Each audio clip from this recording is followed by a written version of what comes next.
Before I get into this video, I want to say that my focus toward critiquing the alt-right has been in bad timing, and that my attention on them has created a self-induced distraction from the real problem in the Western world. And the alt-right see crystal clear. And although I stand by every critique I have made of the movement, and still struggle with several elements of the ideology, I will be temporarily stopping that series, because after consistently thinking on this, and after speaking with many intelligent, trustworthy people, I now feel that my attempts to criticize are falling into the hands of a leftist system that disgusts me. A system that holds all of the power and influence. A system run by people whose goal is to slowly and strategically and incrementally change the face of the West. This is not an apology, but merely a nod of the head and an acknowledgement that the enemy of my enemy is my friend. And why do I bring up the alt-right in a video that will be about censorship? Because the alt-right will be the first to get sucked into a YouTube black hole. Google and YouTube sees these people under a banner of ignorance and delusion, and their delusions extend to anyone who holds ideas that are similar, and I refuse to allow my channel to echo in the same direction.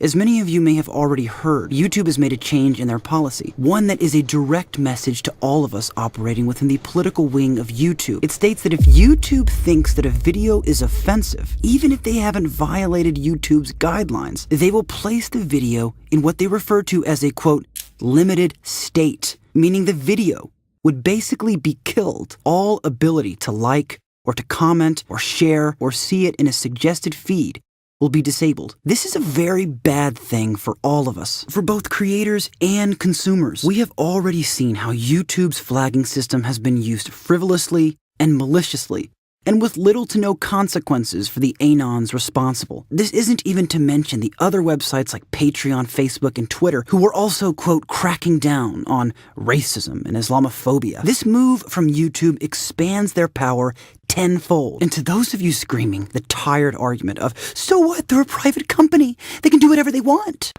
you have no idea how irrelevant and useless that ignorant talking point is. Because in your insistence of this rebuke, you insinuate that just because a company is free to do something, they are above scrutiny. And I'm sure that you would agree a company isn't above scrutiny, right? Then shut the fuck up and stop saying they're a private company, they can do whatever they want.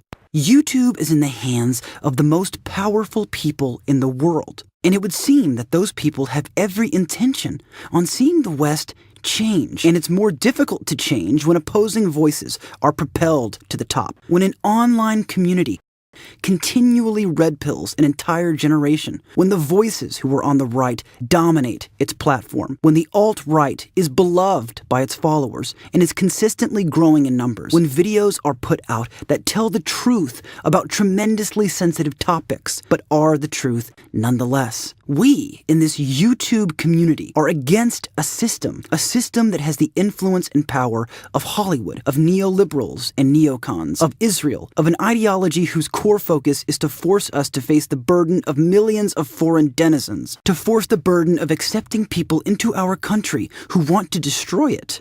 All logic points to the idea that we are under attack, and we need platforms where we can speak about these facts honestly and not be 1984'd into a, quote, limited state. But I hope I'm overreacting. I hope I'm wrong about the powers that be. I hope they really do have our best interest at heart. But when I see the Israeli government say it will pay over $3,000 in grants to African refugees as a monetary incentive for them to leave, claiming this move was specifically designed to, quote, protect the Jewish and democratic character, while at the same time, over 1,000 rabbis sign a letter in support of welcoming millions of refugees into America, something's not right. The destruction of a society takes place slowly and meticulously. We have to be cautious and wary of the signs. But much more importantly, we need platforms that allow us the freedom to express them. And to those of you who are waiting for the good part or a solution, I do not have one, because I have no idea what any of us can do. Switching to VidMe or Minds is a terrible solution. And other than this, I see no other option but for all of us to watch this YouTube party become a more censored, watered down version than it already is. The only thing I can think of, and it is an absolute long shot, is for our commander-in-chief to call this out. For him to know that a platform partly responsible for his election is under attack. For him to know that we hate CNN just as much as he does. And for him to know that we need his help. We need someone to stand up for us who has power. Because right now, we have none.